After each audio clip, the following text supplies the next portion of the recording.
and just so they're okay with that. Dustin, you were just unmuted, so if we don't mind, we'll start with you.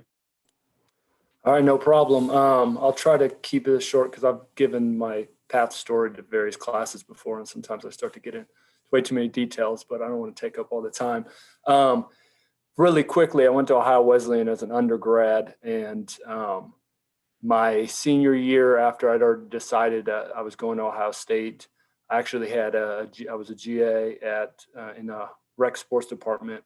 Helped oversee the ARC and some of the outdoor facilities, and I told the athletic director at Ohio Wesleyan what I was going to be doing, and at that time he said, "Well, you know, we're trying to get funding for a new aquatic center. We might have a facilities position opening up here, you know, in a couple of years." And that was what I was getting into. Didn't really have any knowledge of what that would lead to, but because it was a facility specific thing, he just kind of said that to me. And I, obviously coming out of school, it's a possible opportunity. I stayed in contact with him during grad school. I did some of my practicum hours up at Ohio Wesleyan, and luckily they got the funding for the new aquatic center. Along with that, sparked a position, director of athletic facilities, and obviously applied for that. And what was great about it was the timing of it. Second year, going into the spring, I want to say the phone interview for it was in May sometime, early May, maybe late April. And then the on-campus interview was just a couple weeks after graduating from Ohio State. And I was actually offered the job at the end of the interview, or really kind of before the interview was over. So I went right into that position, which was a brand new position at my alma mater. I want to say I started in August. So a couple months later, that was definitely interesting because when I started, the aquatic center where my office was going to be was not done being constructed. So I literally sat at a desk in the athletic director's office for the first few months with, just stacks of paper, and being a brand new position, kind of every day was a learning experience. Not that it's not when you start a new position, but it was literally kind of creating what this position was going to be. And I ended up being there for 7 years. End of 7 years, the athletic director actually left and became the athletic director at Capitol, and kind of offered me a position there, an assistant athletic director position, which I took. I live much closer to Bexley than I do to Delaware. And then my wife teaches in Whitehall, and both, now that we have two kids, both their babysitter lives in Whitehall. So from a family standpoint and a commute standpoint, working at Capitol made a lot more sense. Obviously, it was hard leaving my alma mater after, being there and then going to Ohio State for a couple of years and then going back. It's really all I knew. But from a family standpoint, it made a lot of sense. And really, from a career standpoint, experiencing just even another conference, let alone another school, was definitely intriguing to me from a perspective. So anyway, I've been at Capitol since 2017. So this is my 4th year, and I'll go ahead and cut it off so I let the others tell their story. Awesome. Lizzy, do you want to go next up in Bowling Green? Yeah, for sure. Nice to at least virtually meet you guys. Dr. Turner, it's always good to see you. I guess I'll start with undergrad as well. I was an undergrad student at Indiana University, Purdue University of Fort Wayne. I was a softball student athlete there. During my time there, I kind of got thrown into the compliance office as just looking for opportunity to get my foot in the door. And it was true, compliance people always need help. So we always like to steal some of the interns and ask for help with paperwork and all that fun stuff. So that's kind of where I got the foot in the door when it came to compliance. And then I became a intern for the athletic department as a whole once I graduated. And then I took a year off I didn't go straight from undergrad to graduate. I took a year off and I actually coached a small NAIA softball team. It's called Indiana Tech. It was a great opportunity to take a break and then also kind of get the perspective from the coaching side. I quickly found out that I belong in the administrative side of things, but recruiting is hard. Being on the road is hard. And it's just a different lifestyle that wasn't my thing, but I really appreciated that perspective. And then I was accepted into Ohio State. My first year at Ohio State, I was a compliance intern at the OHSAA. It was interesting to get the high school background of compliance because as a high school student athlete, I never realized that we actually had compliance in high school sports. I mean, I just showed up and played, that was it. My main role there was to deal with all of the transfer students. And I think I processed close to 300 to 400 transfer affidavits during my short period of time there. So again, I didn't realize that was that big of a deal in high school athletics, but it is. Then my second year at Ohio State, I accepted a compliance coordinator position within the compliance department at Ohio State. Very grateful for my time there. I got to learn from 15 individuals that were highly appreciated in their field. It was interesting to go from such a small, 3-person job to 15 people, and the way that they structure things, the way that they put the different aspects of compliance into different units, how they structure, how they work together. It was a very appreciative experience. Then once I graduated, before I graduated, I accepted the position I'm in now as an assistant director of compliance at Bowling Green. I just left maternity leave, accepted the position, moved to Bowling Green, and then I think I started for 2 weeks and then COVID happened. So it was basically, I was in an office for 2 weeks and then I went home and I've been home ever since. So I haven't really had a chance to kind of get the feel of campus yet. I'm hoping that changes in August. But yeah, so that's kind of my background, not as long or interesting, I guess. That's awesome. Thank you. And then Margaret, I think you have the nicest weather, so we'll let you go last. Everybody else is stuck in the cold. And 50 degrees in North Carolina is not cold. I'm gonna break it to you, it was 60 today. But no, we actually had ice last weekend, which is bad for us. But no, nice weather, love it. Loved Ohio, couldn't deal with the weather. Sorry, guys. But I guess I'll start with undergrad as well. I played basketball at Peace College in Raleigh, North Carolina, small Division III school. At the time was an all-female institution.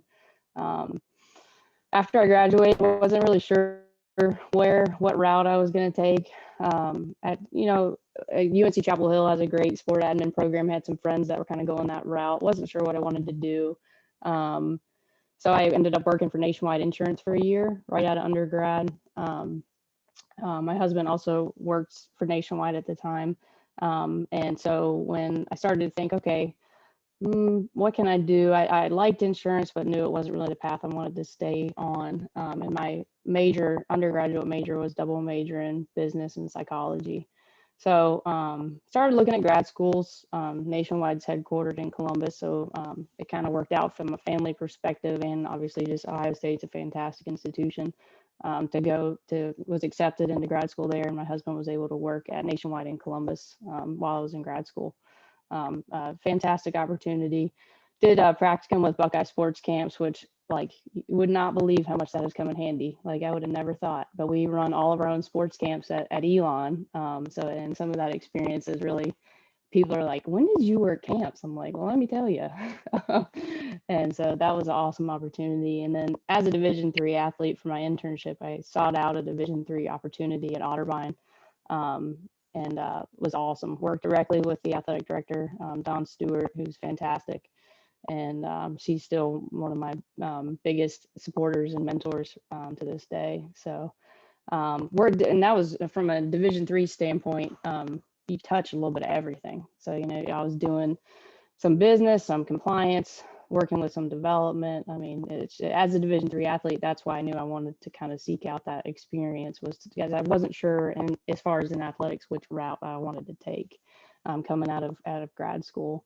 So finished up at Ohio State. My husband transferred back to North Carolina a couple months ahead of my graduation, actually, from Ohio State, and followed him back to North Carolina. I didn't have any job opportunities yet, so kind of hit the ground running with networking, which in our field, in any field, is obviously very important. But during grad school, we did a project where it was on the ACC, and ended up talking with one of the associate commissioners during grad school and connected with her. So when I moved back to North Carolina, reconnected with her, and she was like, why don't you just come shadow me for a day at the ACC?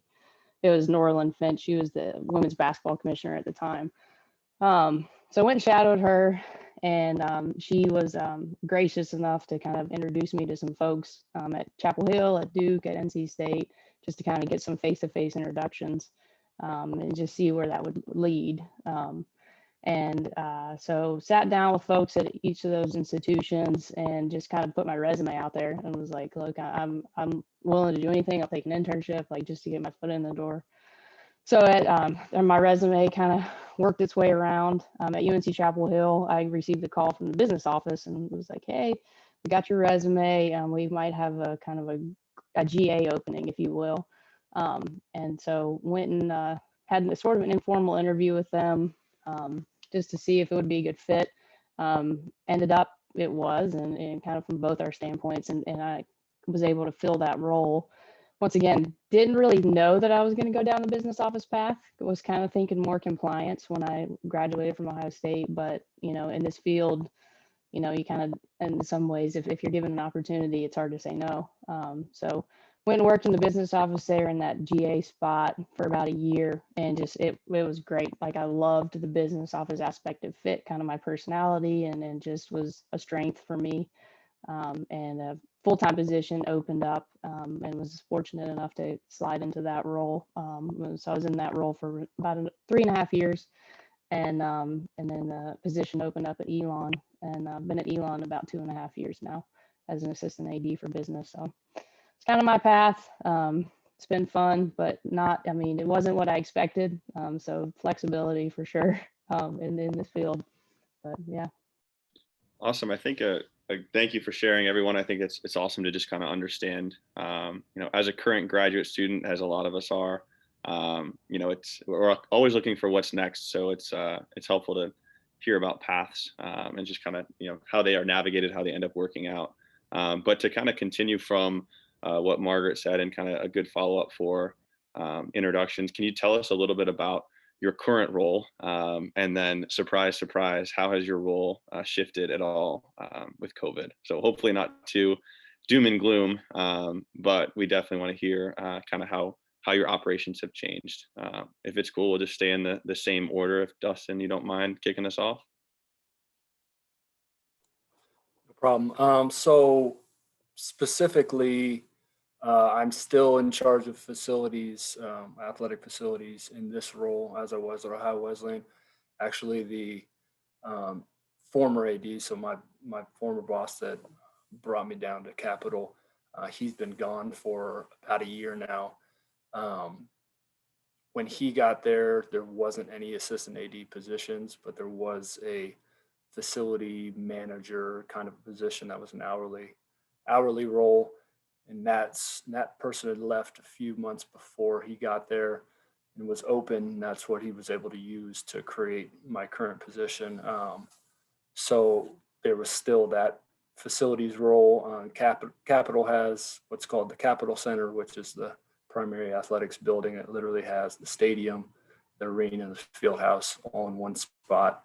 Other than our baseball and softball field and like one grass practice field, everything else is contained in that area. So obviously overseeing that is requires someone. So that's my role. I also do intramurals in a regular year.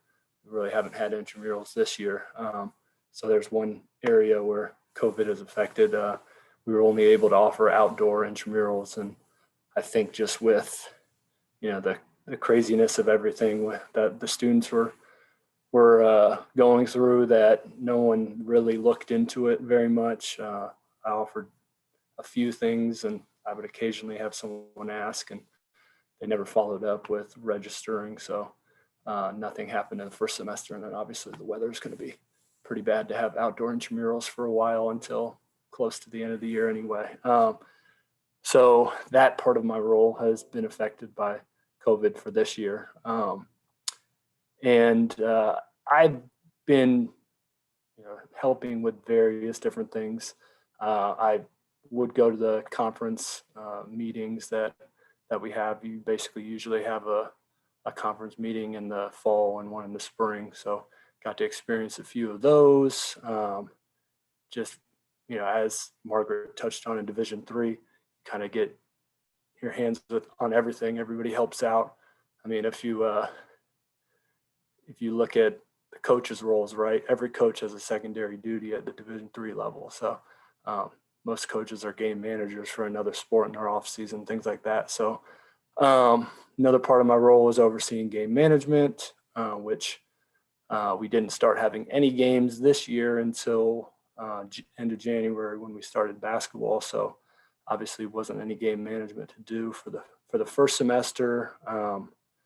But now there's going to be a lot of game management for those who weren't on when I was talking to Dr. Turner when I first got on.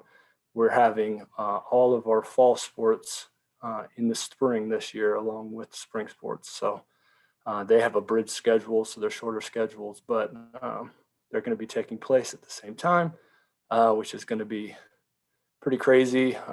We only have one field that we use, so we've got 5 sports using one field. The way they've created the schedules is that every sport plays on a different night. So, or, if the men are home, the women are away. So we'll have soccer on Sundays,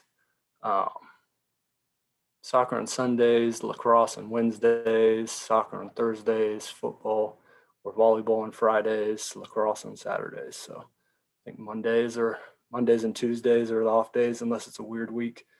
So what we did all the first semester was a lot of protocol discussions, figuring out how things were going to work. We actually came into the semester where we were supposed to still be having fall sports, and then a few weeks before they postponed them.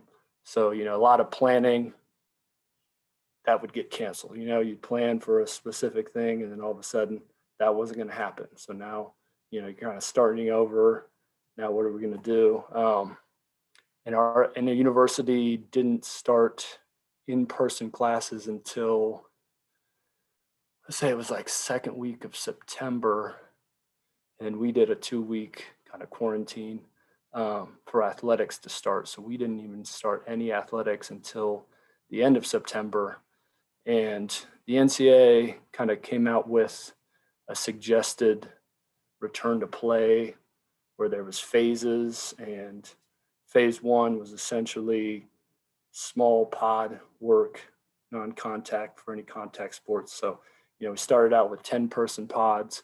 Obviously smaller teams and less contact sports could do a little bit more, but a football or a lacrosse were really not doing a whole lot in a phase 1. We eventually got to phase 2, I want to say sometime in late October, after a certain amount of weeks and not really having many COVID issues, and just about when we were going to be close to getting into phase 3. So basically phase 2, the difference between phase 1 and phase 2 was you still couldn't have contact, but you could have 50-person in smaller groups compared to 10-person groups. So anybody but football could actually work with their entire team on one field or court. They still couldn't actually play the sport if it was a basketball or something like that. And then phase 3 was actually playing for real. as soon as we were going to be close to moving into phase 3, the numbers got back worse again, right before Thanksgiving and after, especially Franklin County. So our medical staff kind of said, no, we're not, we're going back to phase 1. And, then they decided to have all remote classes after Thanksgiving, because we weren't one of the schools that decided to have breaks start from Thanksgiving through. They never changed the academic schedule, but they just made it so you could either change from in-person to online type of thing. So yeah, we never really had any real athletic practices or anything in the first semester until testing started with basketball. So now there's a testing schedule, and it's different phases of what kind of sports there are and stuff. So anyway, I'll try not to be long-winded again. So I'll let Lizzy go.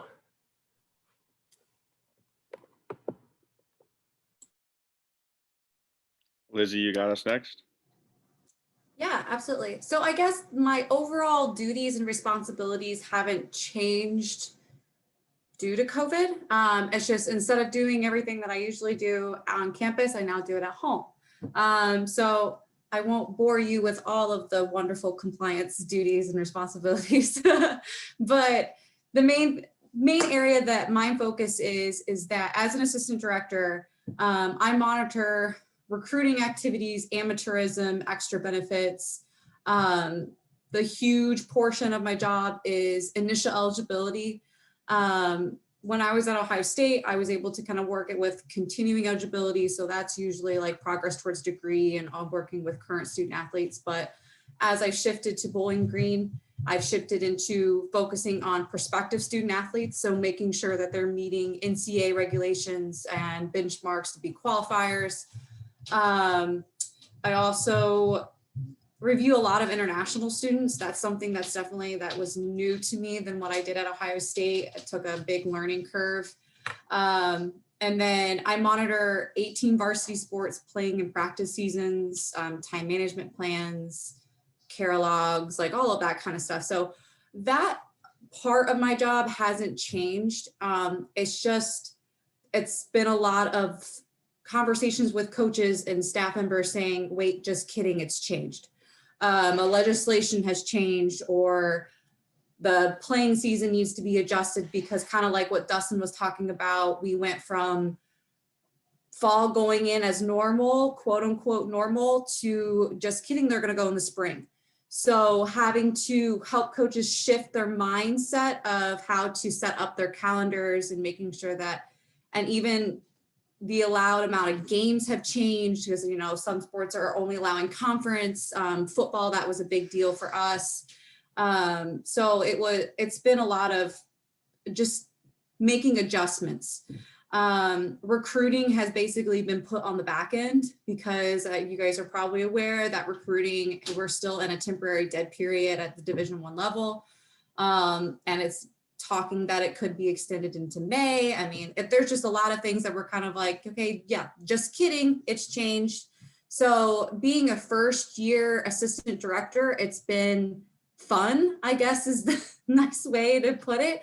I spent a lot of my time just updating myself on the changes, and because I had to stay up to date, because the coaches, once I got information, I had to relay it on to coaches. And then another aspect of my job that I brought into Bowling Green is the education side of it. Education side of compliance.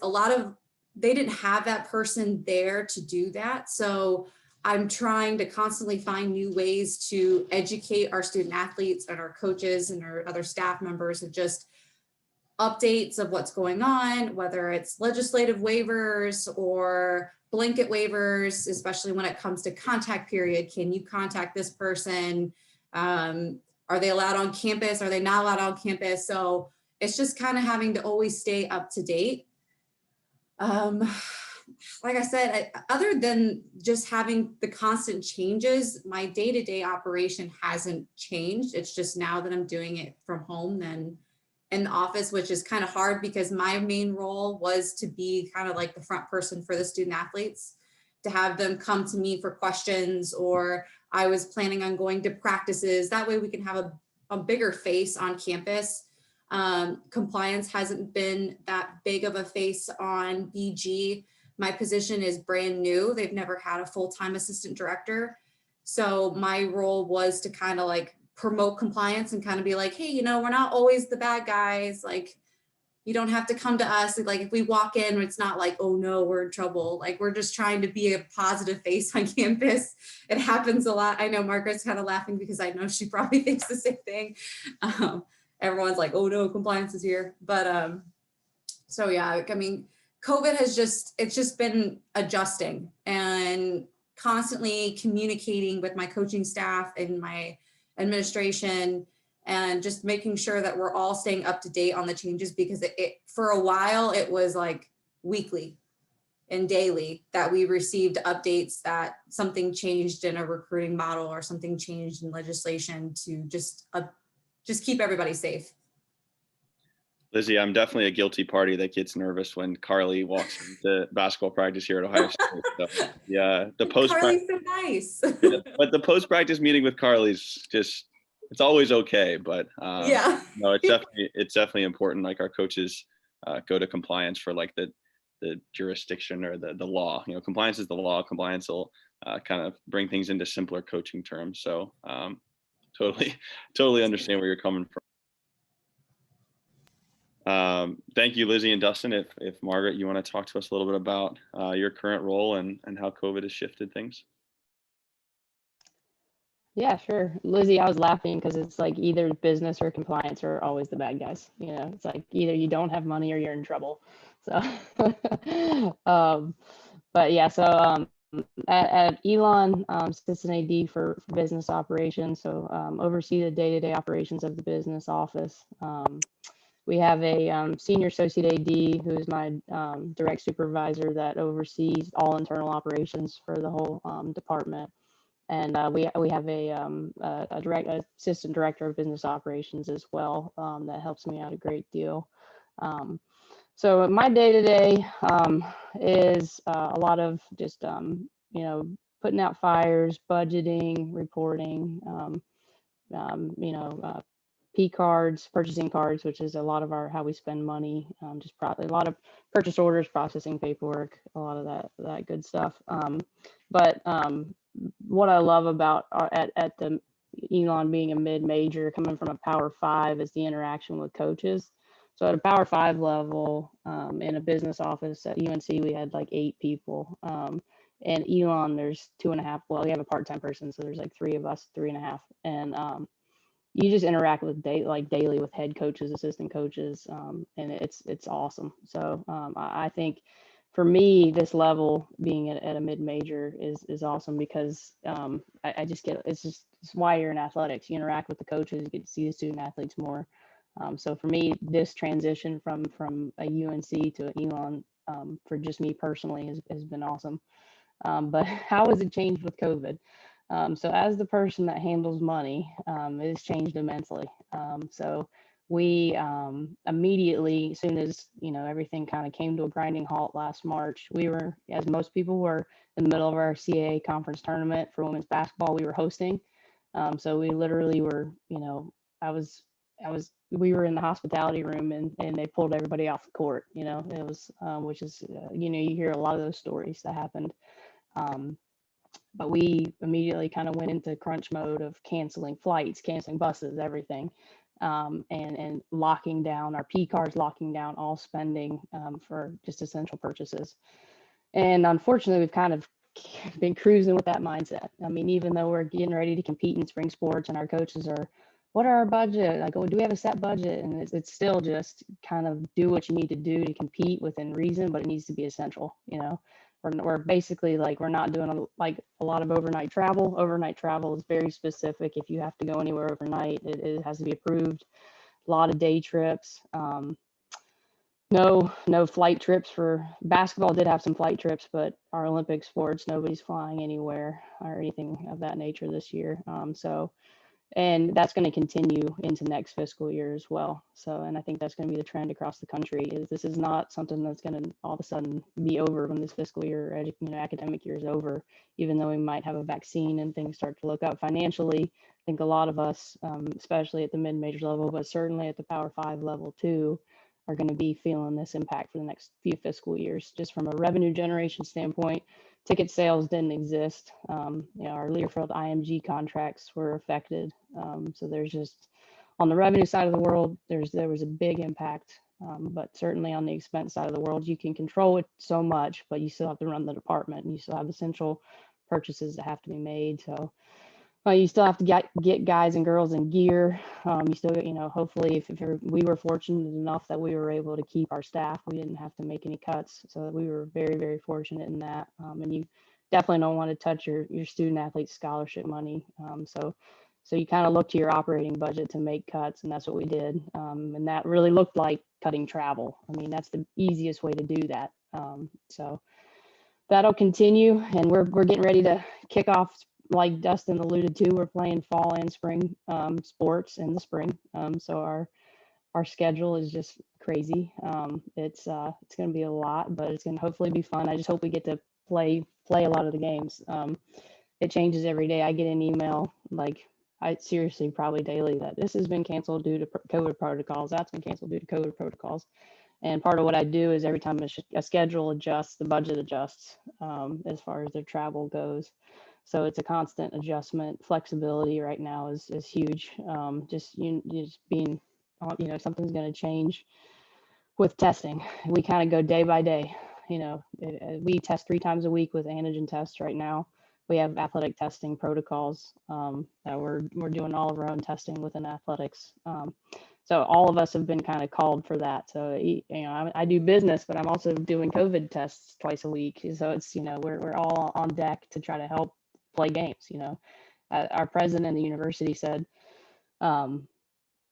testing is number one right now, because if we have COVID problems and we don't have kids in class and we don't have kids, competing on our fields, we don't have, kids just on our campus, and that's why we're here. So testing has been our number one priority, just to keep our community healthy and our campus healthy. So, but yes, major changes in the financial world due to COVID. Yeah, I totally agree. Thanks for sharing. I'm gonna jump back to like a kind of point you all hovered around, that you all had different internships in your undergrad, grad school career, and even before you're in that job now. And since we are all grad students or undergrad students, has your perceptive, or you had an ideal job, what you wanted to do, has that changed since where you've gotten now, or is it all just about keeping open mind like you guys just said?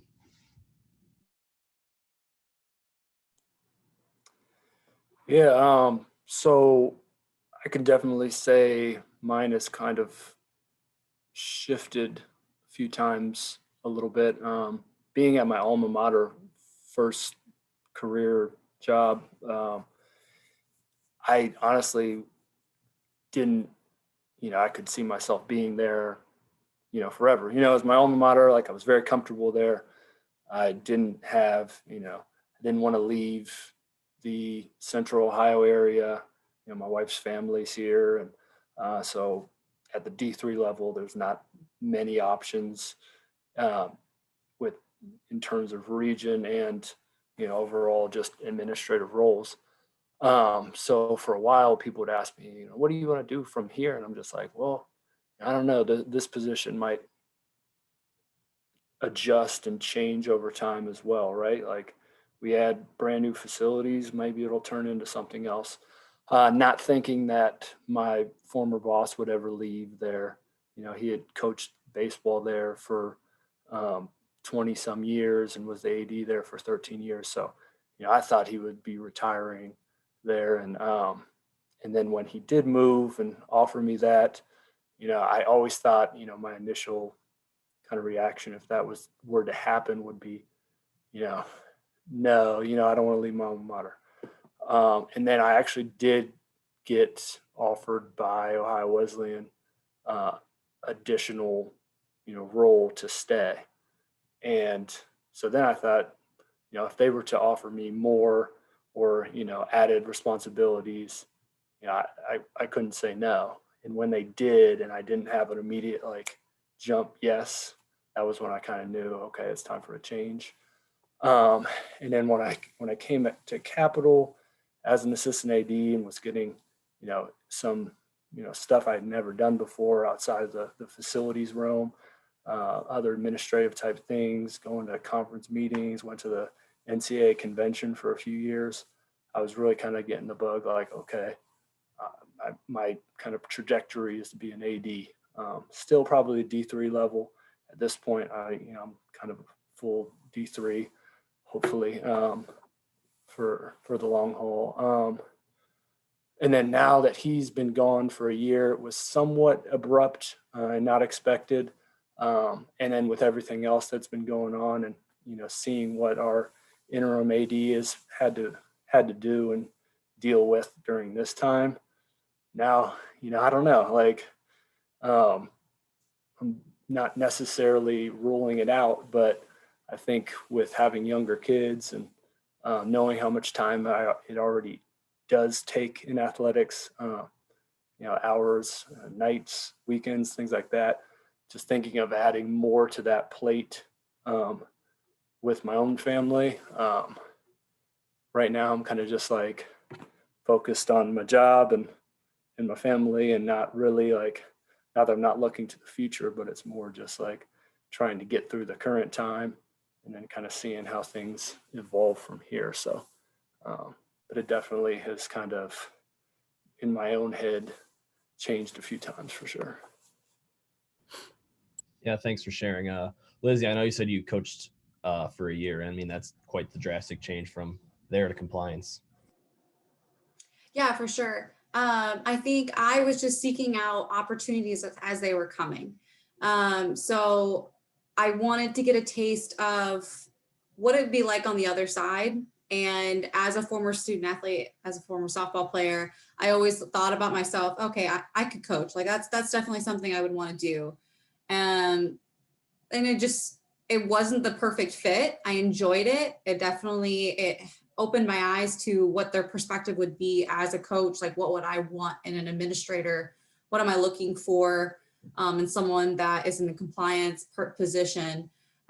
So I knew I wanted to seek a different opportunity. And that's when the opportunity with OHSA happened, and then Ohio State. And then I knew that, okay, so now that I've had a taste of both mid-major compliance, high school compliance, and then,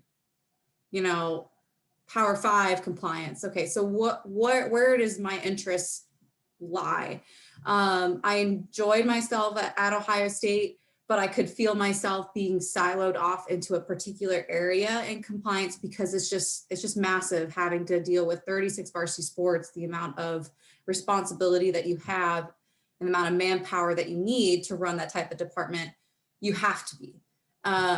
And I knew that for me personally, for me to be able to grow in this field, I needed to put myself in a position where I could wear many hats. And at a mid-major Division I and it's compliance department where there's only 2 of us, I mean, we are being pulled in many different directions. So I saw it as a growing opportunity. I saw it as an opportunity to be able to, get my hands into other parts. Like, I didn't have a ton of experience in financial aid. Like I spoke on, I'm now dealing with international students, and that was something that's completely foreign, no pun intended, for me. But yeah, so I guess the advice that I would give you guys is that keep yourself open to opportunities, because that's the way that I took my time at Ohio State, is that any opportunity that either Dr. Turner or Dr. P had a chance to give us, like, I just took advantage of it, because you never know where you're going to end up, honestly. Like, I never thought I would be an assistant director of compliance at a mid-major, and now I wear many hats in that role. And I'm thankful for my time at Ohio State, because I feel comfortable in putting myself in that type of situation. Yeah, that's awesome. That's great. Margaret, what about you? Yeah, coming out of Ohio State, I had no clue that I would land in business. I was like gung ho thinking I was going to go the compliance route. But that's just, there wasn't an opportunity open in compliance, and I was flexible in that, okay, let me get my foot in the door. It just happened to be in the business office. And I'm grateful every day that that happened, because it was fantastic. It just fit kind of my background, my personality. And so, similar to what Lizzy said, is just be open to opportunity, because you never know what you're going to really enjoy doing. You might have an idea, and that's the thing with athletics, is there's so many different areas, and you don't have to pigeonhole yourself into one of those areas. And yeah, being in a mid-major, you do get to wear a lot of different hats and do different things. Whereas at a Power Five, when you're in the business office, you are in the business office. Like, that is what you do. And but at an Elon, there's some more working game operations, or helping out a little bit with sport administration, and just some different areas that at a Power Five you might not get to touch. But yeah, and in any internship role or entry level role, is always ask if there's anything you can help with. Is there anything? And that's where you're going to learn. And that's how I learned so much in my internship at UNC. Is I just kept saying, hey, can I help with that, or can I just look over your shoulder? Like, how did you do that? And and that's how, like, specifically from a financial reporting standpoint, how I learned how to do a whole lot of the stuff in Excel, and just really how to make reports work for an athletic director. And I learned a lot of that in my internship. So just be flexible, and ask if there's anything anybody needs help with. People appreciate, if there's anything that you can help take off their plate, and you're learning in the process. I think this has been great advice. I know all of our fall semester was virtual, so it's good to at least have some interaction with people who are in their respective fields. And I know some of us have opportunities currently to get our internship credit and our practicum credit, but some people, don't have the opportunity because of COVID. So it's cool to hear from professionals in the industry, like I said. We don't have to go around the group, but kind of as a wrap-up question before we open it up to questions. If you don't have an answer for this, that's okay. But we thought a good question would be, what do you think the next thing is in college athletics or in your field? I know if I asked Gene Smith this in our business of college sports, he'd probably talk about name, image, and likeness. But at your institutions, maybe it doesn't impact you as much. So do you have anything to share on what the next thing might be?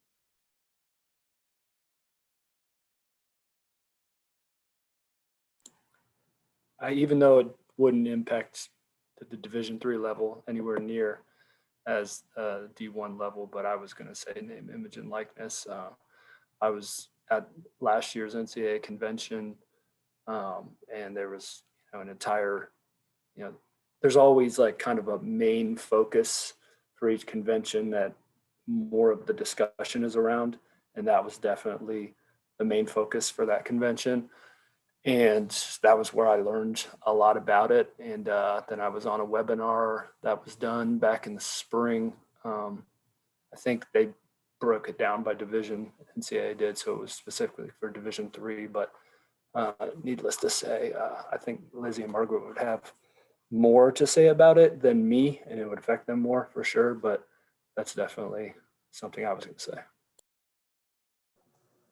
Yeah, that's funny, John, that you brought that up, because that was exactly what I was going to say, and I figured Gene would talk about it in his class. But yeah, I think that's the hot topic right now, especially in the compliance world. We're trying to scramble and figure out, okay, so how are we going to make this and monitor it? That's the big question for us, is how are we going to monitor this? It's a beast, and it's going to be a change, but I think athletics has been heading that way for a while. And I know the type of student athlete now has been heading that way for a while. I know, as from a compliance standpoint, we have done tons of legislative waivers to help, if a volleyball player wants to run a cooking show on YouTube or something like that, so we've been doing a lot of the waiver process when it comes to this. So I will not be surprised when, a student athlete comes in with a brand or they're able to use their name, image, and likeness however they see fit. It's just going to be, the challenge is, okay, so how do we protect them as much as we can? Because we don't want to just send them off into this world. And it's a scary world. And it's definitely something that it's going to take a lot of adjustment, especially in my role when it comes to amateurism, and how do we deal with them branding themselves and making money off of themselves, and how do you teach them to manage money? How do you teach them to manage this fame? How do you teach them?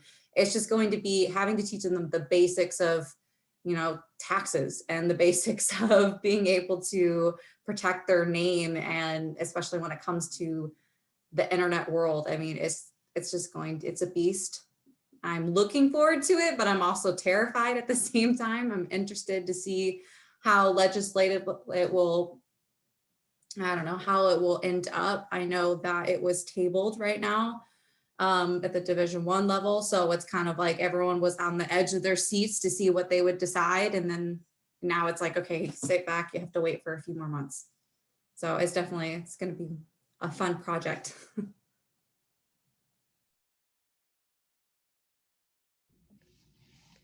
Kind of piggybacking off that in a way, with that potential name, image, and likeness being out there for everyone, and then even with a post-COVID athletics world, like, where do you guys think the opportunities for people trying to get involved in athletics, or just students in general, where do you think the biggest opportunities for them to put their foot in the door and get involved will be?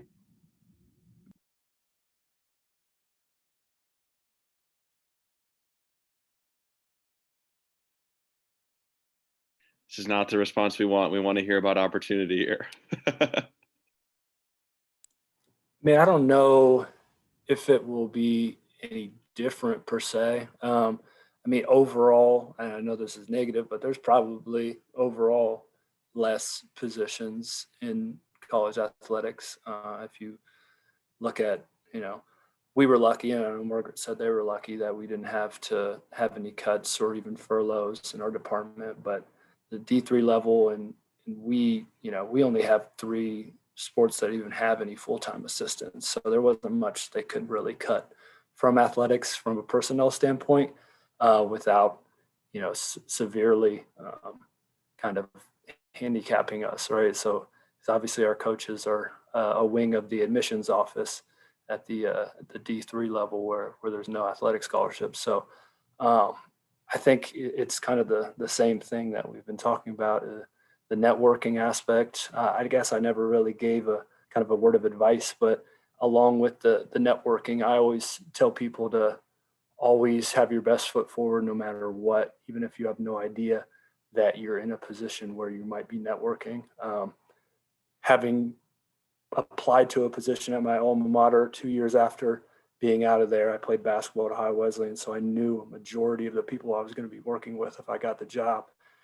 Had I been, you know, someone that was not liked by a lot of the coaches in the athletic department as an undergrad, there's no way I would have gotten the position, right?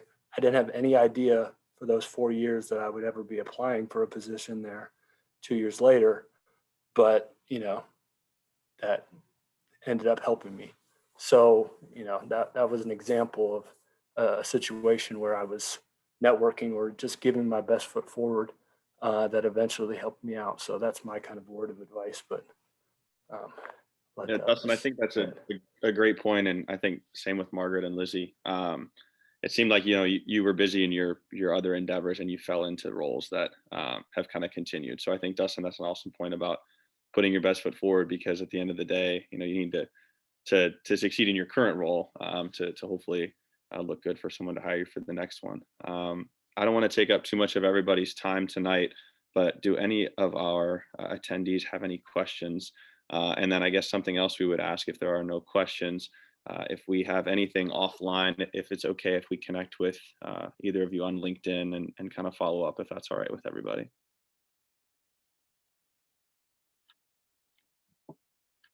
Awesome. Does anybody have a follow-up question? I think we're pretty comprehensive in kind of getting everybody's story and hearing about roles and opportunities. I don't have a question, but a comment, just saying how proud I am of these 3 great alums. They're all took advantage of the opportunities, as they mentioned. I can still remember going out to Ohio Wesleyan for Dustin's internship. He showed me their great facilities where they have an apartment in the football stadium for assistant coaches.